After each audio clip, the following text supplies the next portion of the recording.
اختر علي صاحب نزی باره کې وسه خیال لې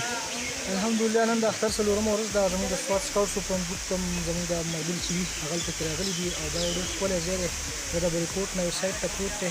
دې ته چل کمر وایي او ډېر زبردست ځای دی او الحمدلله زموږ ټول ملګرو ډېر زیات انجوای کړی ډېر بهترین ډېر زبردست ډېره مننه زموږ سره په دې پروګرام کې باچا هم راغلی سلمان باچا څنګه انجوای وکړه یاره الحمدلله موږ په اولني ځل باندې ډېر ځای ته رالو او بل دا چې دا ځای زیاتو خلکو ته معلوم هم نه دی که نه هم په خپله باندې زموږ زیاتو ملګرو پکې اولنی ځل ډېر زیات انجوای وکړه هایک پکې هم ډېر ښکلی وشو په لاره باندې ډېر ښکلي مناظر رالو ډېر ښکلی ځنګل پکې راغی هایک پکې هم ډېر زبردست و او دا ځای هم ډېر زبردست دی ډېره مننه مهرباني زموږ سره په دې پروګرام کې چې دی نور ملګري هم راغلي او دا د سکاوټ اکټیویټي نه ده بلکې د سکاوټ ملګري دي خو چکر له راغلي دي دا تاسو لیدئ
हमारा channel subscribe नहीं किया तो अभी सब्सक्राइब करें और बेल आइकॉन को क्लिक करके